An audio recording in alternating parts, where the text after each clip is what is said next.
सो है एवरीवन, आज बात करेंगे प्रेजेंट इंडिफाइनाइट के सेकंड पार्ट के बारे में। तो फर्स्ट पार्ट अगर आपने नहीं देखा अभी तक तो जाके देख लीजिए, लिंक डिस्क्रिप्शन में आपको मिल जाएगी। उसमें बेस बताया गया है प्रेजेंट इंडिफाइनाइट टेंस का अफर्मेटिव टेंस क्या होता है, बिल्कुल सिंपल सा टेंस उसमें बताया गया है। इसमें आज हम बात करेंगे प्रेजेंट इंडिफाइनाइट के नेगेटिव एंड इंटेरोगेटिव के बारे में कि नेगेटिव सेंटेंस का कैसे बनता है और इंटेरोगेटिव सेंटेंस कैसे बनता है। फर्स्ट में हमने सिर्फ अफर्मेटिव के बारे में बात किया था और सिंपल टेंस बनाया था, उसमें कोई हेल्पिंग वर्ब नहीं लगी थी। हेल्पिंग वर्ब होती है इसके, लेकिन उसमें नहीं यूज होती है।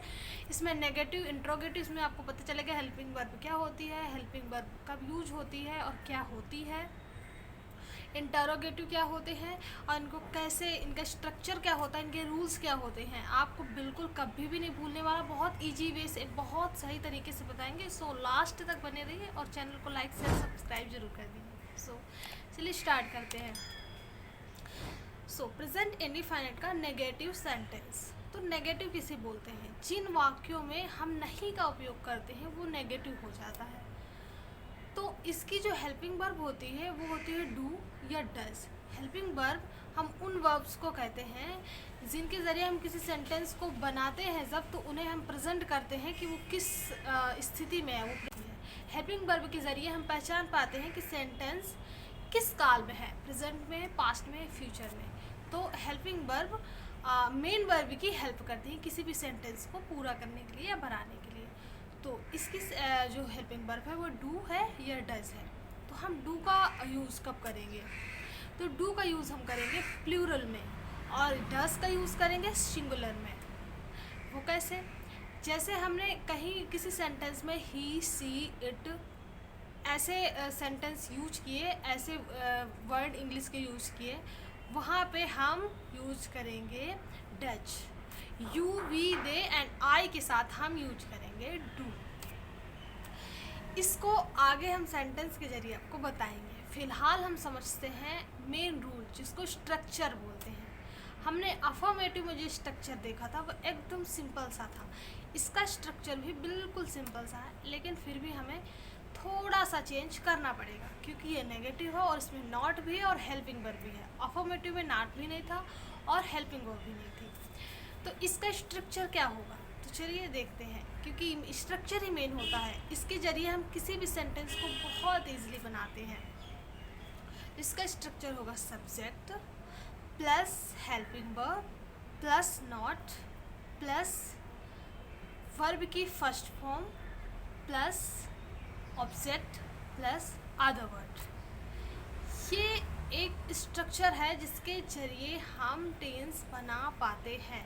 अगर ये रूल्स हमें याद हो गए, ये स्ट्रक्चर हमें अच्छे से बनाना पहचानना आ गया, तो हम टेंस को बहुत ईजिली बना सकते हैं। अब सब्जेक्ट क्या होता है, हेल्पिंग वर्ब मैंने जस्ट अभी आपको बताया, नॉट तो मतलब जानते हैं नहीं होता है, ऑब्जेक्ट क्या होते हैं, सब्जेक्ट क्या होता है, और वर्ब की फर्स्ट फॉर्म या मेन वर्ब ये क्या होती है, ये हमने आपको फर्स्ट वीडियो में बहुत अच्छे से एक्सप्लेन करके बताया हुआ है, तो आप वहाँ पे देख लीजिएगा।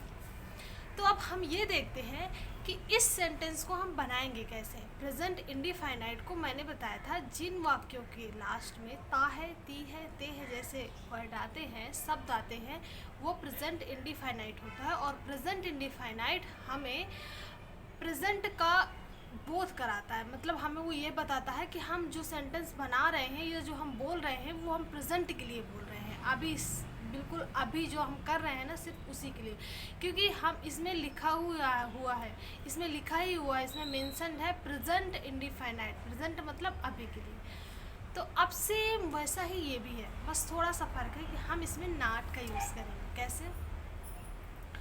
मोहन बाजार नहीं जाता है, मोहन बाजार नहीं जाता है, इसको कैसे बनाएंगे? अब सबसे पहली बात कि मोहन में क्या हम डज यूज़ करेंगे या डू यूज़ करेंगे? तो बिल्कुल नहीं, हमने बताया था ही, सी, इट और नेम के साथ हम डज यूज़ करेंगे, यू, वी, दे, आई के साथ हम डू का यूज़ करेंगे। मतलब सिंगुलर के साथ डज, प्लूरल के साथ डू। तो यहाँ पे मोहन है ओनली, और मोहन एक नाम है और मोहन एक अकेला लड़का है, मतलब ये सिंगुलर है, तो इसके साथ हम डज यूज़ करेंगे। तो स्ट्रक्चर में क्या था?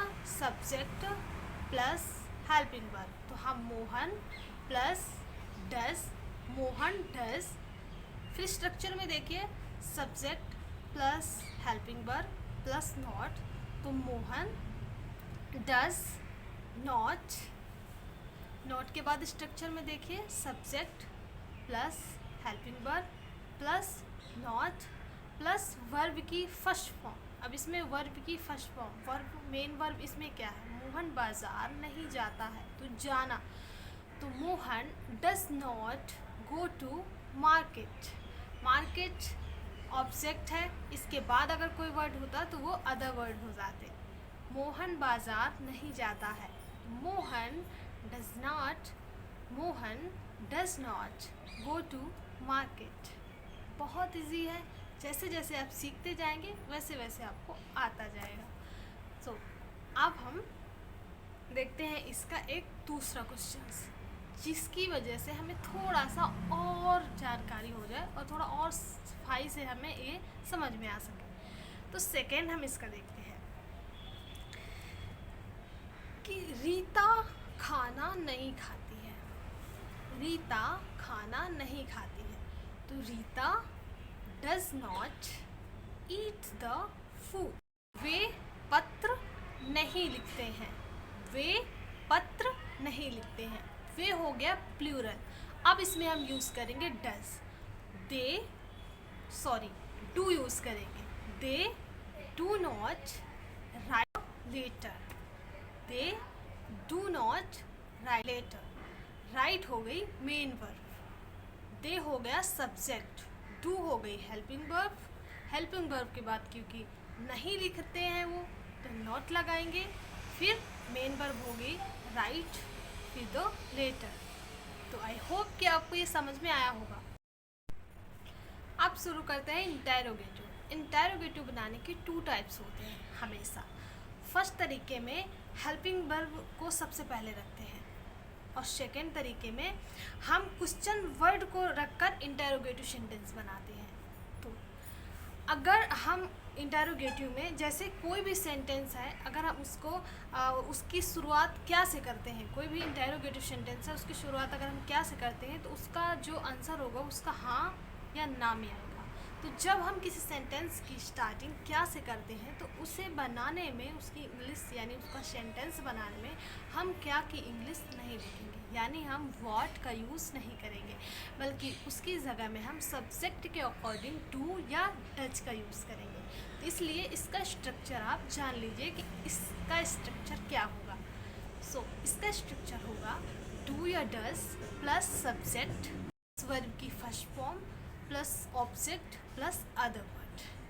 आप इसका एग्जाम्पल देखिए, क्या राजा अपनी सेना को पसंद करता है, तो क्या राजा, तो does the king like his army, does the king like his army.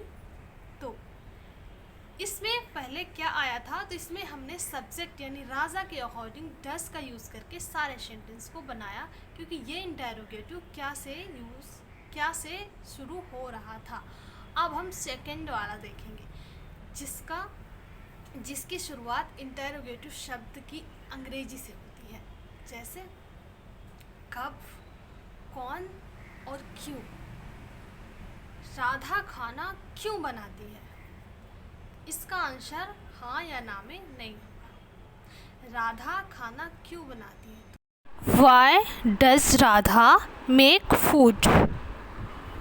Rohan पत्र कब लिखता है, रोहन पत्र कब लिखता है। When does Rohan write the letter? तो ये कुछ उदाहरण थे जिसके जरिए हमने आपको इंटेरोगेटिव समझाने की कोशिश की। तो अगर आपको वीडियो अच्छी लगी हो तो लाइक शेयर सब्सक्राइब करिएगा। मिलते हैं नेक्स्ट वीडियो में प्रेजेंट कॉन्टिन्यूअस टेंस के साथ। तब तक के लिए नमस्कार, बाय बाय।